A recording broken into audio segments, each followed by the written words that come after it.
Bonjour à toutes et à tous et bienvenue pour la deuxième partie de l'histoire énigmatique de Monsieur Mehdi Ben Barka. Merci de bien vouloir vous abonner à la chaîne et partager pour nous soutenir. Et si vous avez des idées personnalisées, laissez un commentaire et on fera une vidéo que vous aurez choisie. Revenons à la suite de notre histoire. Dans la première partie, on s'est arrêté l'année 1963. Ben Barka a quitté le Maroc, jugé à la peine de mort.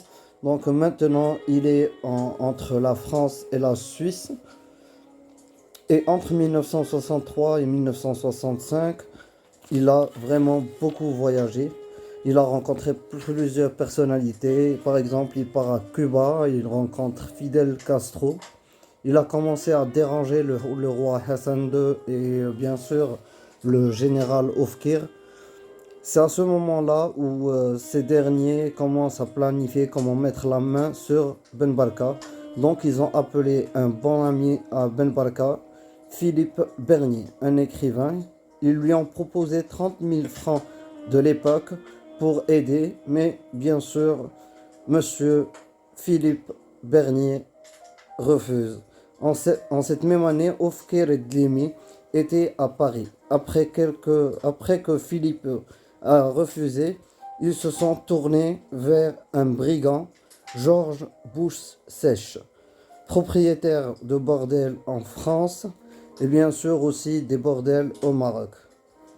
Il leur a conseillé une de ses connaissances qui vient de sortir de 20 ans de prison et qui fera l'affaire. C'est un escroc, Louis Figon.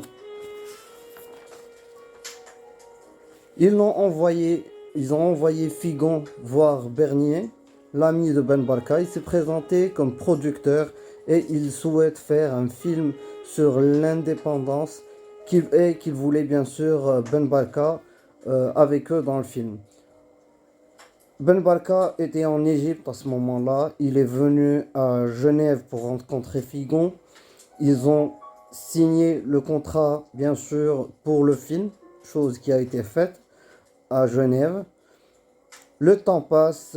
À un certain moment, Mehdi Ben Barka appelle son ami Philippe Bernier et lui demande de réserver une table à la brasserie Lip à 12h30 le 29 octobre.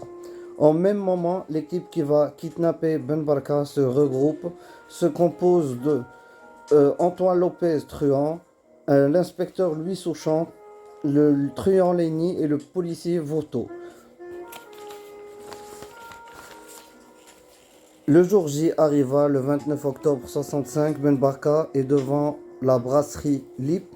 L'inspecteur Souchon l'interpelle, lui montre sa carte de policier et a demandé le passeport de Ben Barka.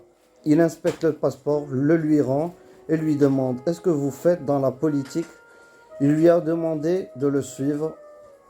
Ben Barka s'exécute.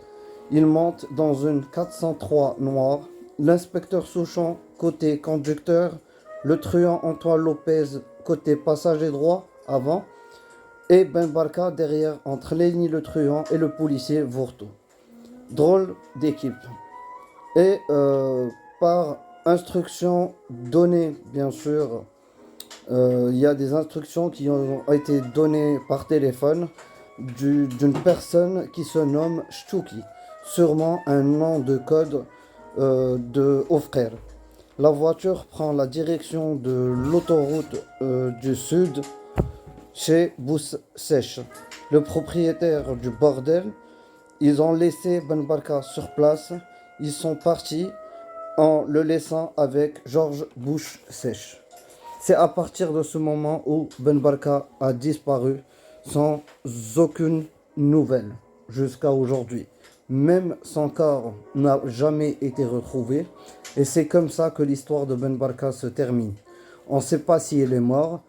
En tout cas, donc on le reverra plus après le 29 octobre 1965. Merci d'avoir regardé cette vidéo. Je vous supplie de bien vouloir vous abonner. Salut, à la prochaine.